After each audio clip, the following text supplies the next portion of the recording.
With recent events, many are seeking the scriptures to see if there's any correlation between the present and prophesied end time events. A passage that has gotten a lot of attention is the prophecy of Ezekiel chapters 38 and 39. In these passages, there are a series of nations that are involved in a final battle that lasts until the Lord's return. The battle that's described appears to be literal events, which chapter 38 is a summary of, and chapter 39 is going back and providing more in-depth details. We're going to break down the nations that are described in Ezekiel 38 and their place in today's world. First off, we have Gog and Magog. Magog is not one of the main kingdoms that terrorized Israel during the days of Ezekiel, and therefore Assyria, Babylon, Akkad, Sumer, Media, Persia, and Syria can all be excluded as being potential candidates for the identity of Magog. Gog is described as being the chief prince of Meshech and Tubal, and possibly Rosh, which some claim the highly debated name of Russia derived from. Meshech and Tubal have long been proposed as the locations of the early settlers of present-day Georgia and Upper Armenia. Magog itself is still further north. It's being translated from sides of the north, or the northernmost nation, which is an area that was settled by a group the historian Josephus and St. Jerome have identified as Scythians.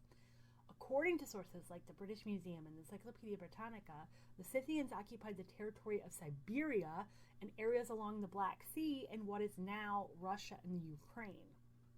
The historical evidence says that Magog is north of the major nations of Ezekiel's day, and that it was settled by the Scythians, a people who are known to have inhabited Siberia. It becomes apparent from this that Magog is the land now known as Russia, regardless of any connection to the controversial term Rosh. Now, with the land of Magog identified, we're going to move on to the next named nation, which was a confederate of Gog. Persia has a long history in the ancient world, and it is very well documented. It once stretched from India to Ethiopia, but it's generally been regarded as the region between Babylon and India. This nation retained the name Persia until 1935, when it was officially changed to Iran.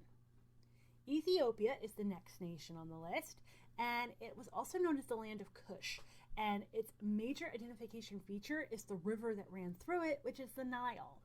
This ancient land has now been divided into several countries, namely Sudan, South Sudan, and the modern country of Ethiopia. The third nation is listed as a confederate of Gog is Libya. In ancient times, there were two definitions of this name. The first was specifically in regards to the modern country by this name. However, it was also used as a generic term for anyone living west of Egypt in North Africa. So essentially, this would be the modern countries of Morocco, Algeria, Tunisia, and Libya. Next, we have Gomer. Traditionally, the people of Gomer were called Kemurians. Ancient historian Herodotus placed their location along the coast of and north of the Black Sea in the area of what is presently called the Ukraine. Finally is Togarmah, which bordered the northernmost nation, and it resided between it and the dominant nations of Assyria, Babylonia, and Persia. It's almost universally agreed that this is the people who settled most of Armenia and parts of northern Turkey. The picture of Israel that's described in Ezekiel can only be talking about the modern country by that name. It is a coveted area, it's been fought over, it contains the descendants of Jacob who were brought there from all over the world after World War II, and modern times are the only era where people have actually felt safe living in or with mostly unwalled cities. This brings us to the three bystanders, Sheba, Dedan, and Tarshish. These bystanders don't join Gog and his coalition, but they also do nothing to help Israel. Instead, their main concern is what the intentions are of Gog after his presumptive win. Sheba and Dedan are easily identified as regions of modern Saudi Arabia and Yemen. Tarshish, however, is an unknown region. Its location has been placed anywhere from the coast of Spain to the Far East.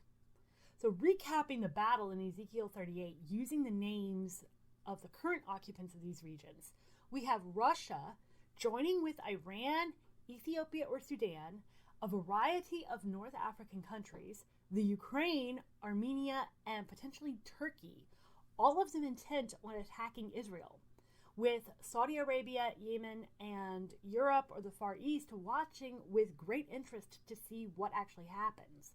The attack fails, and God returns. If this is a literal prophecy, then the currently unfolding events hold great significance as the first steps in Russia gaining power and forming alliances with the countries that we've discussed, which will culminate in a failed attack on Israel, but even more important, stand as a signal for the final events on this planet.